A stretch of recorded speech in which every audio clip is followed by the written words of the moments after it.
আসসালামু আলাইকুম। আমি বেলাল মালদ্বীপ থেকে। আজকে কিছু কথা না বললেই নয়। ডক্টর মোহাম্মদ ইউনূস বাংলাদেশের অন্তর্বর্তীকালীন সরকারের দায়িত্ব নিতে যাচ্ছে। তো সেখানে কিছু মানুষ তাকে ঘুষখোর সুদখোর বলতেছে, গ্রামের অজস্র গরিব দুঃখী মানুষকে সে নাকি ঋণ দিয়েছে। আসলে ঘটনাটা হচ্ছে কি, তাকে যদি ঋণ দিয়ে থাকে ভালো কথা, দেশের উন্নয়ন করছে। সুদ কে না খায়? সুদ আপনি খান না? আপনি ব্যাংক থেকে ঋণ নেন না? ঋণ নিলে কি আপনি ব্যাংকে ঋণ পরিশোধ করেন না? তাহলে সেটা কি সুদ হয় না? আপনি, আপনার স্বামী সরকারি চাকরি করে, সে কি সরকারের বেতন পায় না?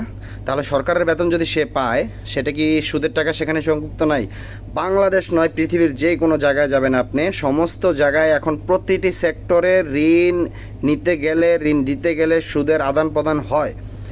আর দ্বিতীয় কথা হচ্ছে, উনি 5 বছরের জন্য থাকবে না, 2 বছরের জন্য থাকবে না, 1 বছরের জন্য থাকবে। দেখি অনেকেই অনেক পুলিং সিস্টেম চালু করে পুল করতেছেন।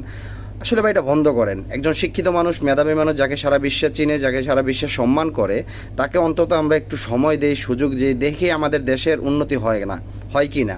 আমাদের ছাত্র ভাইরা যেভাবে দেশটাকে স্বাধীন করলো স্বৈরাচারী শেখ হাসিনার পক্ষ থেকে, তো সেখানে আমরা ডক্টর মোহাম্মদ ইউনূসকে সাপোর্ট করতেই পারি। আপনি দেখেন শ্রীলঙ্কা কীভাবে ঘুরে দাঁড়াইছে।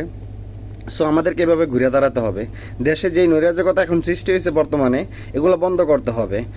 বন্ধ না করলে সাধারণ মানুষের জীবন এখন খুবই বিপন্ন।